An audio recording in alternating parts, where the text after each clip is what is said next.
it is the rare time where they actually go back and forth. Hmm. And you don't really hear that in hip hop as much anymore, period. But to hear from two rappers of this level, I thought was kind of interesting. So yeah, disagree completely. I like that one a lot. In the comments, let us know who you siding with. Who is right here? Okay. Of course, everyone's opinion matters. Well, Oh, look at not to you. Demar, not to Demar. If you yeah, Demar, maybe not.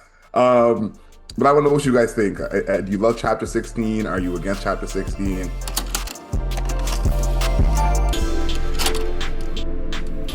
Good afternoon, beautiful people. This is another episode of Album Mode. We review a new album every single week. We look at the lyrics, the production, the overall aesthetic of the album, and how the album fits into the context of that artist's career. For everyone watching on YouTube, we thank you. We appreciate you. Hit that like button, subscribe to us, and leave us a comment. Let us know how wrong we always are. My name is Adriel Smiley, aka Champion Scribe, and we're here with his Royal Highness, aka the Bunny, aka No Longer a Munch, aka Green Goblin King Grants. Welcome back, everybody. It's album mode. This time we're reviewing one of the greats, British, Dave, and his latest album, The Boy Who Played the Harp. Dave, an artist that I would say my anticipation is never really the same as most people. I think I'm a Dave appreciator, but most people are Dave lovers, I think. So when this album was, I think it was announced, I was like, cool, new Dave. And everybody else is like, new Dave. I was like, okay, calm down. Like it's coming out soon. Okay, I get it. So I've been anticipating this one, but not in the way that everybody else seems to be. Dave is probably one of the artists we cover that has the most rabid fan base. Hmm. Like, maybe not the biggest fan base, but everything Dave does is the best thing since sliced bread. He's never made a bad song. No, is that factual or is that factual? I He's know. never made a bad song. Every topic he talks about is exactly what they want to hear. And I think that's just so interesting to have an artist like him where the fans again are just Taylor Swift-esque in the way that they ride for him. But he also has the critical acclaim on top of it, which I think is very, very interesting going into this project. This is his third album. I think our third album review from him. The last one was the one with Central C, which was an EP, but we still reviewed it. Hmm. Last time we heard Against your from wishes. Dave. I, let's not go that far. Let's not go You're that far. I liked that project. I liked If that you like the project. pro. Here's the thing. Um, Oh, okay, let's hear it. Adriel is very anti-EP review. But anytime we review an EP, which is usually something that I have to stand on business, we got to review it. It's important. X, Y, and Z reason. And he's like, fine. And then guess what we do? New Jeans review, one of our favorite albums. The Dave and Central C review, one of our favorite projects. Sometimes an EP is nice every once in a while. I think if you want to sue me for keeping the integrity of this podcast, it is what it is. It is what it is. But just to show that we are familiar with Dave on this podcast, like this is not our first foray into UK rap, our first foray into Dave. This is something that we've done, more than a few times. Do you remember the score that you gave Dave and Central C? I want to say an 8.5. An 8.5. I'm actually looking for it now. Somehow this is the one album that's hard to find on our page. My guess what I gave it an 8 is my guess. I Okay. feel like they were 8 level. Dave is probably in the running for Album Mode Hall of Fame, would you say? Like I think he's in that group because we haven't given his any of his reviews any of his albums a bad review. I agree. Um yeah, we it's funny we totally changed our ranking for this one because it says 4 stars for both of us. I think that's 4 stars out of 5. But see, this is why we don't do EPs, man. This is why we don't do EPs. All the rules Yeah, change. Um, but we liked the Dave and Central C project a lot. yes. I would say a 4 out of 5 is around an 8. You know, Yeah, that's an yeah, 8, eight and a exactly. half. So, yeah, I like that project a lot. And I think that hearing Dave in a sequence of songs where it's not as serious as his typical music, 'cause his typical music is super serious, I think is fun. And it also showcased his ability to just make songs like songs that you want to listen to, just throw it on. Uh, He's good at that. He can actually make songs. You talked about his music being like super serious. mhm. Dave is probably, in my mind, if there was a word for this, the most serious young artist we ever had.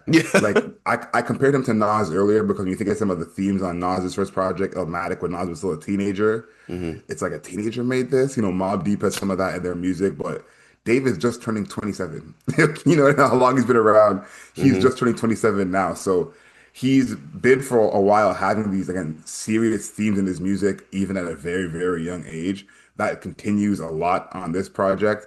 But the tone of this album reminded me of Stormzy's last album. hmm Very somber, very thoughtful. Dave has always had that, but sometimes they will have songs where the tone of the song isn't that, even if that's what he's saying in the music. This was an album where the music and the themes and the lyrics all kind of had that, again, more serious tone to it. I can't wait to see what Dave does when he turns 30 because if this is how he's feeling at 27, hmm we're in for some serious, serious music. I know. Um, yeah, he had more features, it feels like, than he usually does. He's not always a big feature heavy artist. And I love the way he rolled out the features with like everyone having their own billboard and kind of assembling them like they were a little bit of a team. I thought that was cool. What's your favorite feature from this project? I can tell you my least favorite feature easily. Okay. And that is Kano in Chapter 16. Dreadful.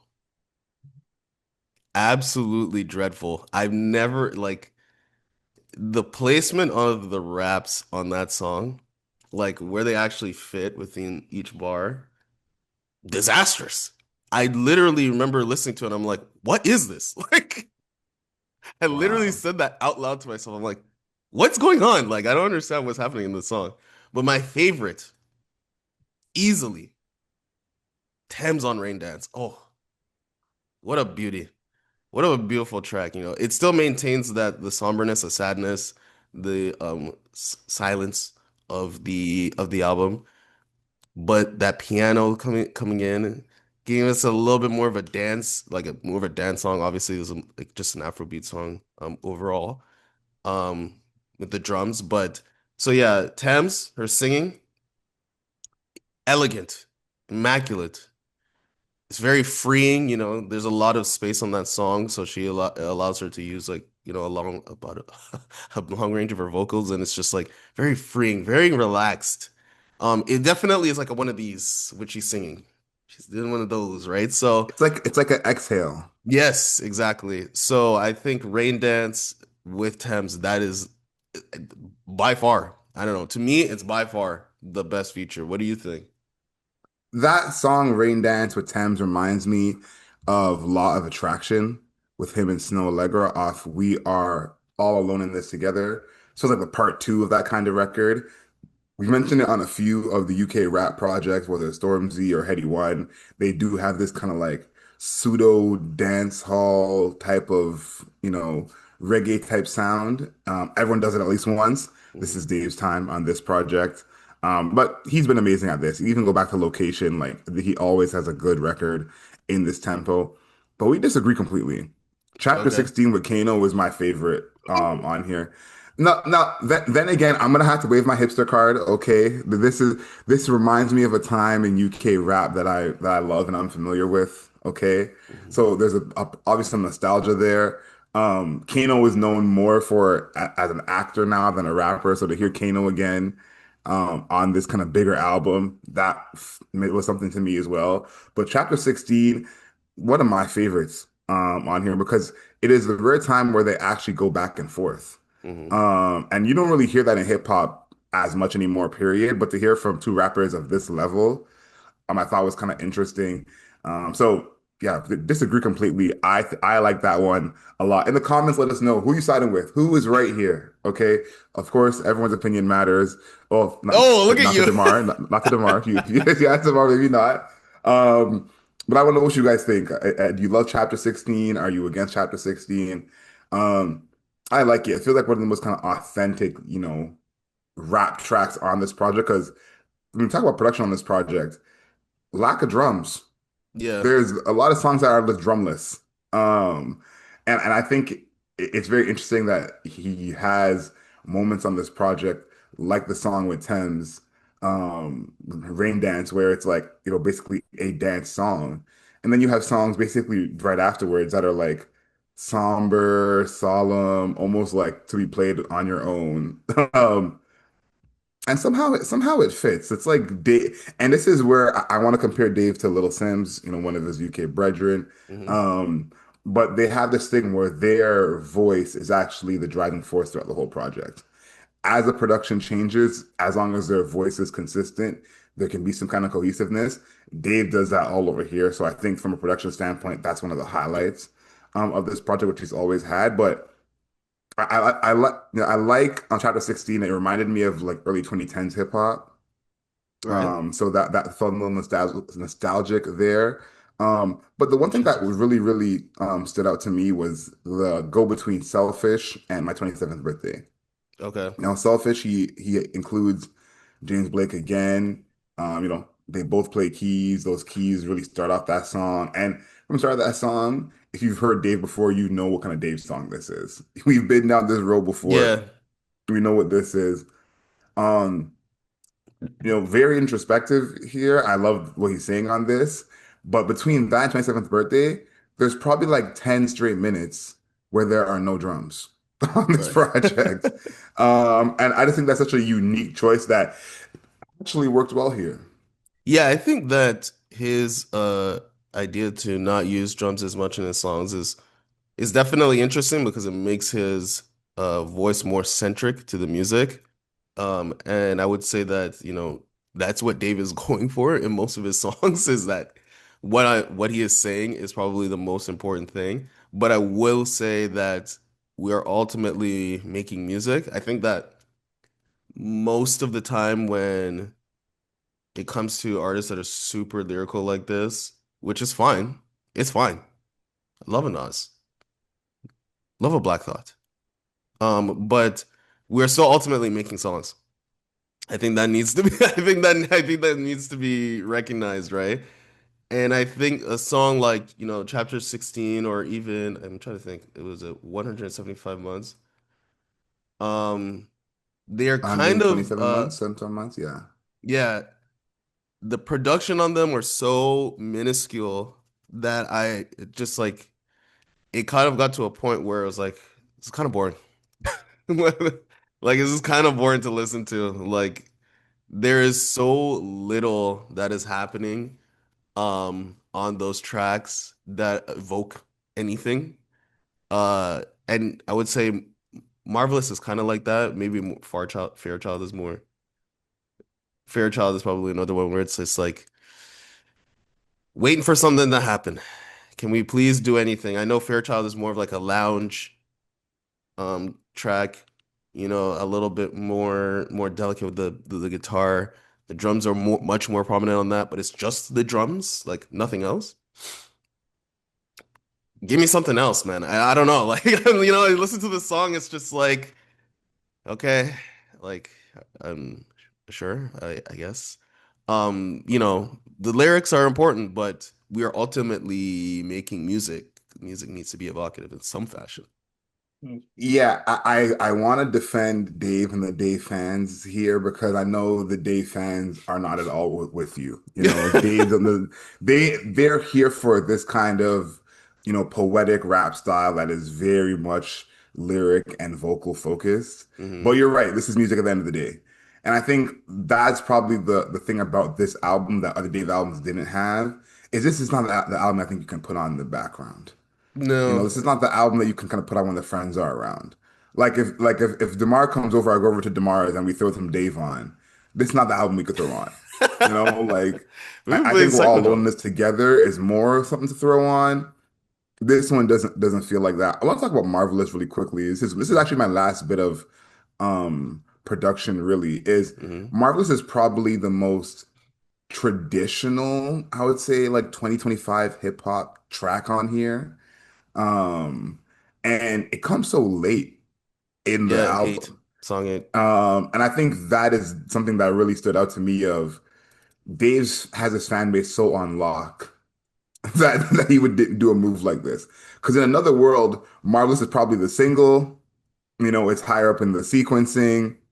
Um, so it's like for him to do this so far in the project, I think is like it's kind of gives the context of who Dave is as an artist. Like if you're hearing this for the first time, first album you're hearing Dave, you're probably like, why would you wait till the end to give me a beat like this? Even though this is not the craziest beat, it is more familiar to the hip hop listener in 2025.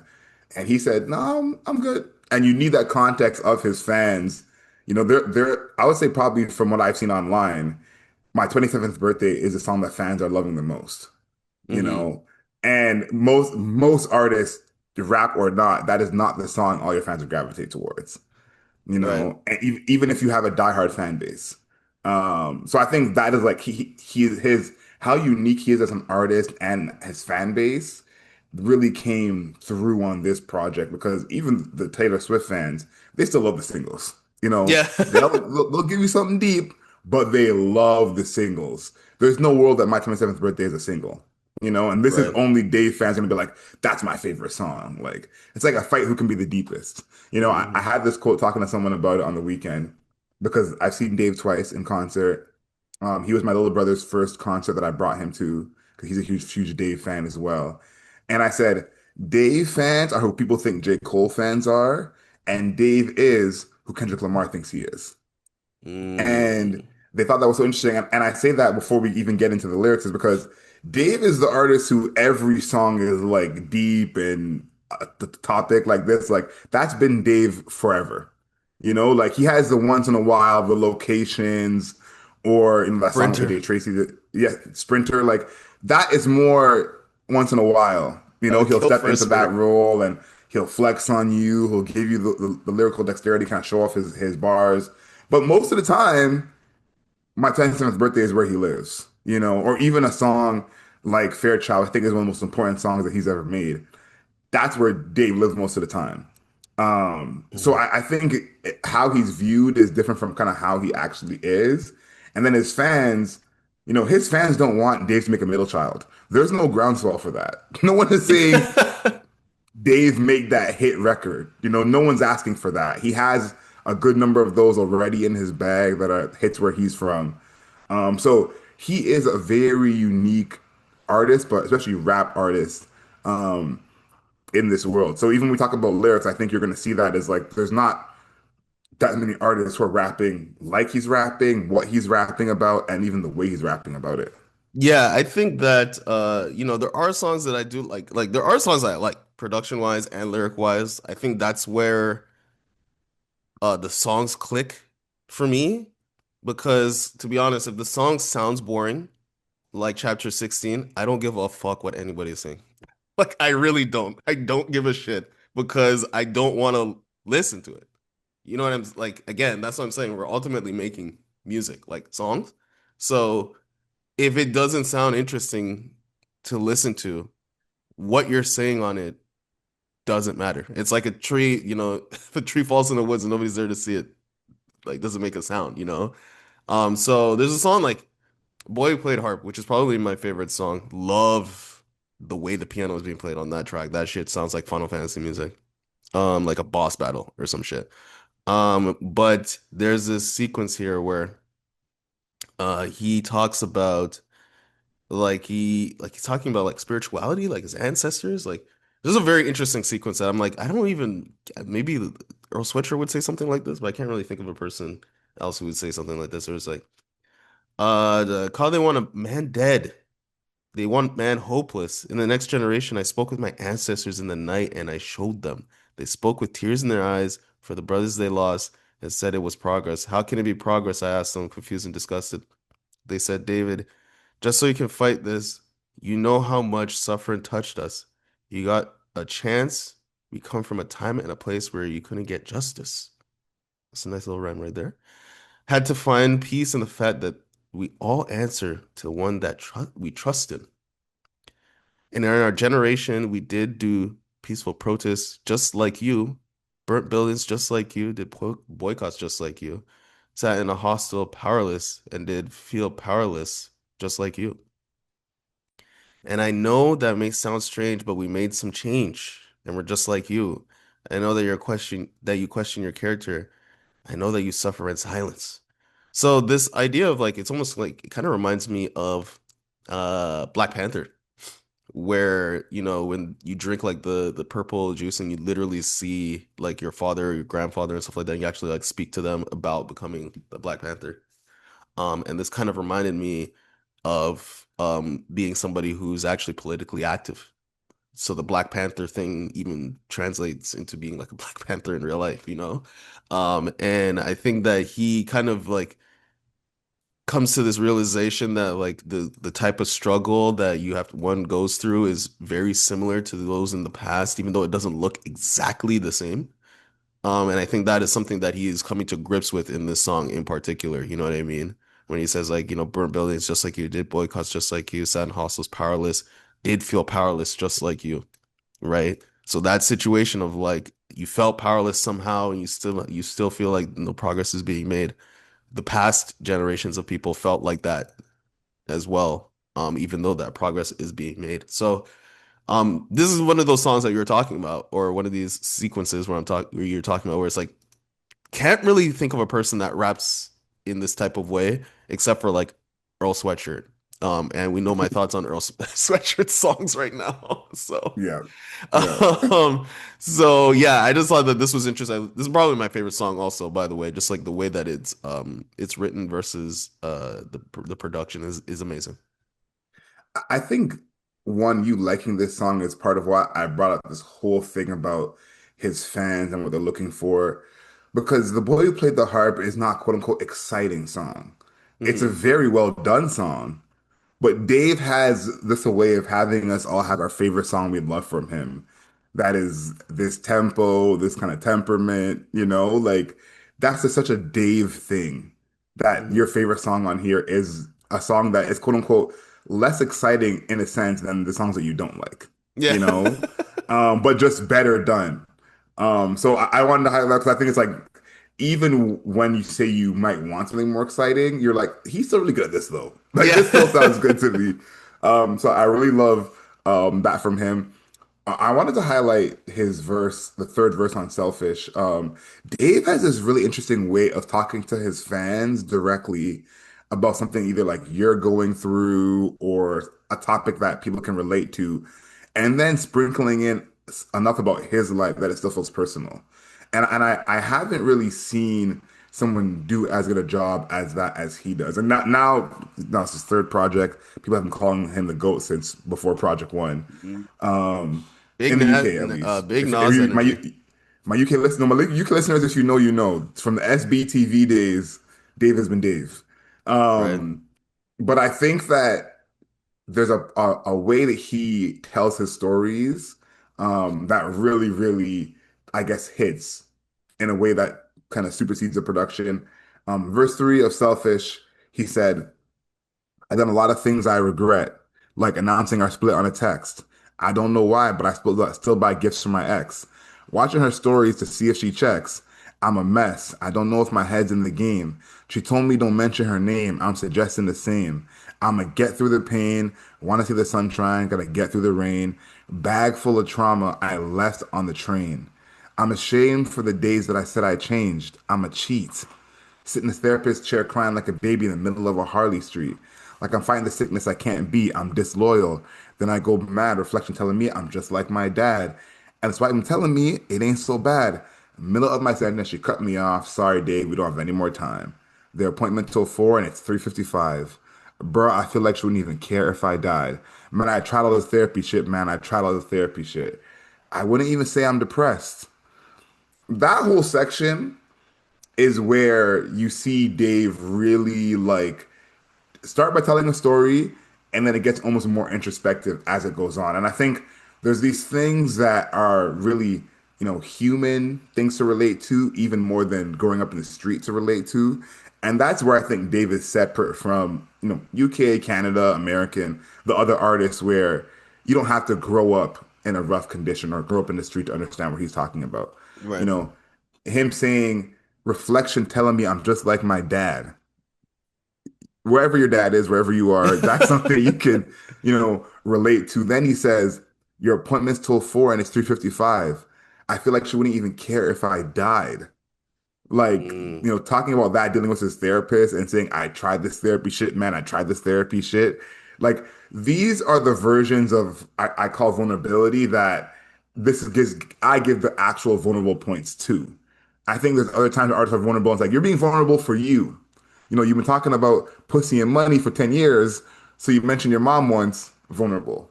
yeah. This is a different version of it where you say things again like, I'm fighting the sickness that I can't beat. I'm disloyal. For him to say twice in this verse that he's disloyal, he's a cheater, he might be like his dad, he hates therapy right now, so all these things in this one verse are things that on a full album we would applaud. And Dave has just raised the bar to a level for his own raps that it's like, yeah, all these things in one song, we're used to it. You talk about the boy who played the harp, same deal. Hmm. If any rapper we had reviewed in the past few weeks had one song like this, or even a verse like this, we would have both been zeroed in, clued in, saying, good for you, we love the growth. So I love that he's at this place where this is just kind of commonplace for him lyrically. Yeah, I think that his ability to be, I think introspection is probably his just best attribute as an overall artist. And not just like to think about other things, but himself, very self-aware, which is I don't know if anybody else is paying attention to most other artists. That is not really a thing. Very rare, very Yeah, that's rare. that's not really a thing. So another I guess to really even put a peg on that is like this is in verse 2 of my 27th birthday, which I like the song a lot as well. This is a song that has no drums on it that you were talking about. Until the very end, like the very, very, very end. But yeah, so this is in verse 2 where he's like, yeah, white fish on the coast of the Caribbean. My life is a film. Hero and villain, I'm playing both in the script, worth of an Oscar and Hollywood nominations. I'm throwing money at women in different denominations. I've never heard somebody say that before, but okay. Throwing money at women in different denominations, and killing the conversation. All of them told me keep grinding, be patient. It's weird being famous trying to navigate the spaces.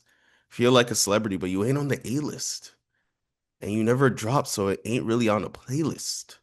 But your fans love you. You can see it in their faces. America feels so close you can taste it. Every British artist dreams about making it big enough that like American people are listening to their music. 2017 was trying to make it to the ranges. 2025, I'm trying to make it to the Granges. How do I explain me and my soulmate are strangers that we've already met and have known her for ages? How do I explain I'm running out of pages? How do I explain South London and its dangers? I think that this sequence here is like talking about the introspection, um, where he is basically like the idea of being a celebrity but not on the A list is a interesting concept to even think about. Again, most celebrities or most hip hop artists just like I'm famous, I'm famous and it's awesome and it's sick. But he is, I don't know, maybe I'm giving him too much credit for being like to know one is famous but not to be on the A list and actually think about what that means. Like to exist in a hierarchy and understand one's place in that hierarchy is kind of interesting when you're talking about fame. And to say you never drop so you ain't really on a playlist. So he's like coming to grips with like being famous but also like yeah, I'm famous but like does anybody care? Does anybody care? You talked about the introspection, self awareness. Like this is showing how much he has that. Like put that in a song is one thing. Like Mhm. to mention that to your boys behind the scenes. Like I have these conversations with artists. You guys know that I work at TIFF, so I see the different levels of fame. Andrew Garfield shows up, everyone's excited. Selena Gomez shows up, people are crying. It's you see the levels. Um, but for him to express that in a record, I think is like such a level of awareness, especially because his fan base has been calling him the GOAT for years now. Hmm. And usually an artist is kind of engulfed in that world of like, okay, all my fans think I'm the GOAT, I'm the GOAT. No one could tell me differently. It kind of reminds me of Wale in a sense, and I guess the way Wale handles it is not as good as how Dave handles it. Hmm. Um, but where it's like I can see that I'm not at the top, but I still am here. Yeah. So that's very interesting. I'm not going to go through the lyrics for my next one just for the sake of time, but I wanted to mention this song Fairchild with him and Nicole Black. Now he recounts multiple incidences of sexual harassment and abuse faced by a woman that he knows. I think the way he puts this song together is just absolutely perfect. There's a part in this song where he's kind of just talking about, hookup culture, club culture, and then, kind of giving a warning of this culture. He talks about she's going to this no phone party. The ones where guys have their phones, all the women there don't. And even a line like that is like he says it almost as straightforward as you can say it. It's not like I'm trying to wrap my way into this making sense. It's like this is the two lines where it's like, no, I need you to understand what I'm saying. And that's why this song is so well done, is because it's still a song. It still rhymes. I know you love when songs rhyme, Demar. It still it still rhymes, What but there's about? the I know. Sue me, I want it to rhyme. Um, but there's these moments in the song where being clear and telling the story, sharing the message becomes paramount, and he does it without losing the song. Hmm. So very, very important record. This is one of those records where if you're a Dave fan, you listen to the song and have to like look at people in your life differently or look at yourself Hmm. differently. Um, thank God for the Album Mode podcast. We know where we stand on the right side of history. Yeah. But Pretty I think easily. the song really was necessary because there are probably Dave fans who hear this song and are like, oh, he's talking about me. Um, and that feeling of your favorite artist talking about you usually is like a good thing, and you're like, oh, we connect, we're both heartbroken. Yeah. This song, I'm talking about you. If you can relate to any of this, you don't Mm. get it. And I think there's a part at the end where Nicole says, if you're a woman, you don't understand, but walking home on the phone when you're not on the phone. Yeah, yeah. And that one really hit me because again, as a man, I haven't had to do that, but I've been the phone call a lot of times. Oh, And the thing congratulations. is like, say it again. Congratulations. Thank you, Yeah, thank yeah. you. But I've never been in that situation where I'm walking home at night and I can say, Demar, I gotta call you. Like I've never had that situation. So absolutely correct. And that I want to know what the people think in the comments. You can comment on Spotify now. You can comment on YouTube. What is your favorite set of lyrics from this project? Now we're not gonna go through all of them. Dave is obviously is a lyrical champion, Yes. but if there's some lyric we didn't mention, put it in the comments. Your favorite lyrics from this project. What do you think this means for his career? This is his third album, The Boy Who Played the Harp. Probably the least lead up to a project, it seems like, Hmm. but still well received so far. It's only been a few days. Yeah, I think for me, it just means Dave is back on.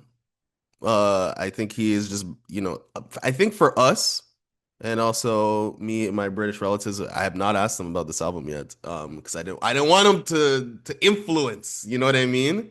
I didn't want them to influence. But he's back on. I think his previous album was We're All in This Together. I'm looking at it right now. That was in 2021. That's his last solo album. He obviously had the EP with Sench. So I just excited that he's back on. He's back visible. It seems like people are really, really digging in. And Dave is one of my just like I like this artist, like this person, this figure existing in the music space. I like that this exists. So I'm happy about that personally. And I'm saying that it's a plus. You know, you want interest this type of music to still exist in hip hop. This super introspective, the songs with deep meanings, or where the songs are just about a literal thing through like Yes. thoroughly. You know what I mean? Like thoroughly Mhm. about something that happens Something. in reality. Yeah, so I appreciate that a lot. So I think it's good for hip hop. And I think it's good for his career because again, he's back on. Yeah, when Dave is like the Knicks to me. When the Knicks are good, the NBA is good. When Yeah. Dave is outside, hip hop is good. I truly mean that for two reasons. One, he's one of the UK artists who you feel so confident can rap with anybody. You know, one of the greatest of all time. I feel comfortable saying hmm rapping ability next level. But as well, he has this mix of being introspective and thoughtful without losing that kind of masculine confidence. You hmm know, and I think that is such a rare combination. You don't really see that. The guys who are seen as like conscious are maybe seen as a little softer, a little more peaceful. Dave gives the energy he's still with the fight, Yeah. even though he's again very thoughtful, introspective. So that just mix from the artist we don't get to see as much, especially because the difference between him and J. Cole, for those who are the J. Cole fans, is he's never really rapping about how good he is at rapping. You know, True. he doesn't. Actually, He's yeah, not that's telling actually you. very true. He never tells you I'm better than you at rapping. You know, it's just common knowledge. You know, he's rapping Mm. about other things. So such a unique mix of artists in terms of lyrical content, themes, demeanor. So I love when Dave is back outside. Please don't take another 4 years. This has been a great year for UK hip hop to actually be in the spotlight in a great way. Yeah, I Let's would talk about say this cover. hold on. Go ahead. Go Great ahead. Go ahead. great moment for UK hip hop. We were talking about SD Kid and Fate Mink. So Yes. there is definitely something that is happening. Yes, we are listening to SD Kid and Fate Mink. We are aware. And So and let's add to that. I told someone about the Lil Sims album two mhm. months ago. They DM'd me last week saying, "Oh, I heard Lil Sims album. You were right. It was really good." So Yeah.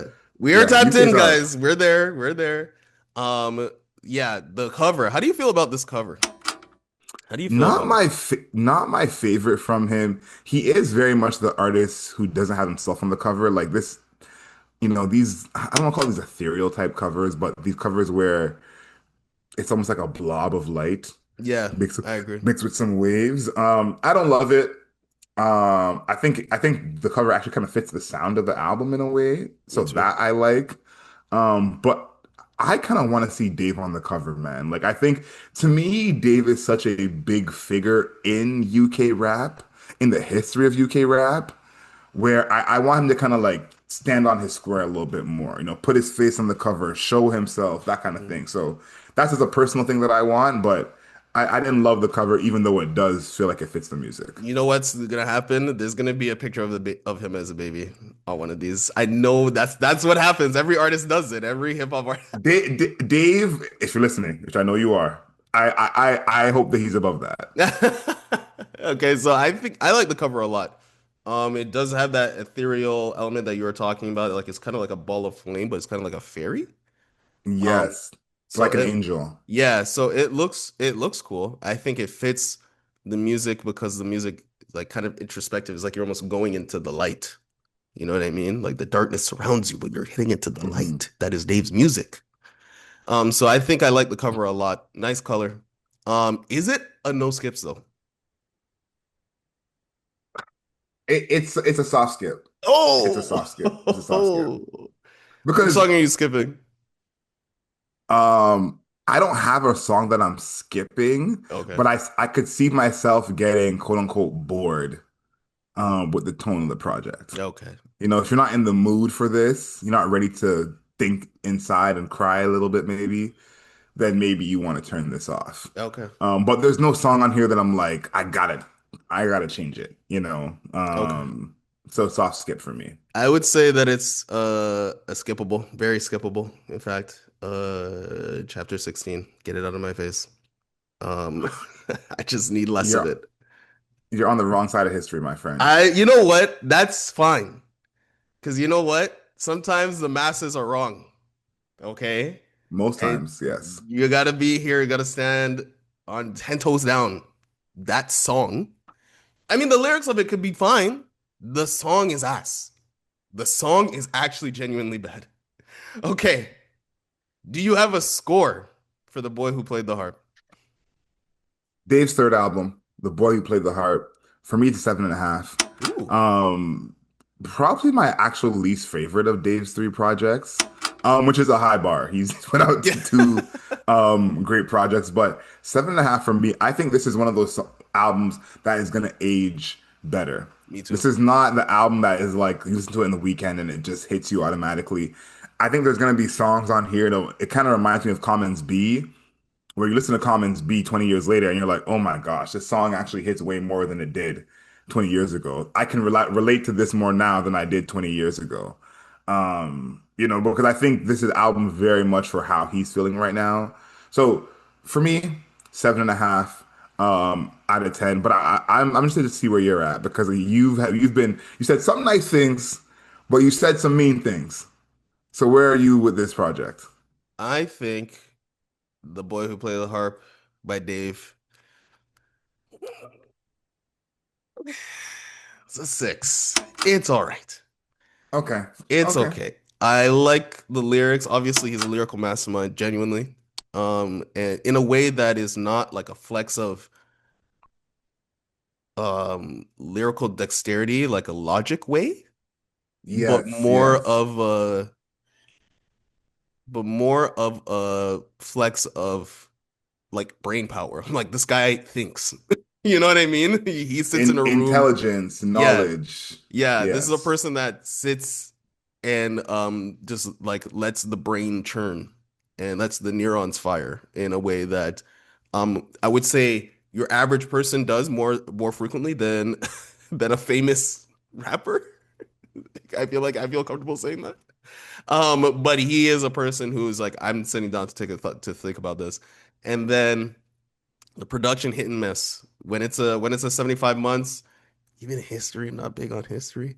But or even chapter 16, especially, mm, you know what? We can go to the next one. But when we're throwing on a rain dance, throwing on a boy played harp, Hmm. now we're talking. I'm in there. So I think it's a 6 out of 10. I think it's all right. Acceptable. I would say pretty low on the list of Dave music. Like I he's agree with that. his albums are so much his albums are very, very, very strong. I think this album has songs that I like more than other songs. But yeah, so that's my issue. Yeah, this is an album that's probably stronger as a full project than the individual songs, just because you get that through line of themes of what he's actually talking about and where he's taking the story. Hmm. But some of these songs individually aren't as strong as past projects. You talked about him being a mastermind lyrically. This is another album where that's obvious. I think of it where to me, Dave is a better rapper than Jid, and it's not close. But I think the Americans would say, "Really, Dave?" But Dave is doing things that Jid has never done. You know, do you disagree with what I'm saying? No, I'm just thinking about the average listener. They're like, Dave, Yes, how? yes, In what way? and I think like this is one of those where he's so comfortable in his lane that he's not trying to prove to the Jid fans he's better than Jid. Yeah. The Day fans know what he does. He stays doing it. So I want to hear from the Day fans. You guys are all over the internet. We see you on every platform. Get in our comment section. Okay, let us know. Am I too high at 7.5? Is Demar too low at 6? What is your favorite Dave song? Your favorite lyrics from this project? There's that line that's been going viral. It says, "I want to find peace before I find love." I've actually been saying that before this album came out to a bunch of my friends, so I feel validated now. I said, "Me and Dave on the same page." I love that for me. But find us on the interwebs. Album Mode Pod on X, Album Mode Pod on Instagram, Album Mode Pod on TikTok, of course, on YouTube. Subscribe to us. Smash that like button, okay? Album Mode on YouTube. And leave us a rating and a review, okay? We're going to do an episode at some point where we read our actual reviews. So leave us a review on any podcast platform, 5 stars, not a single star less. And until next time, know yourself, know your worth. Later days.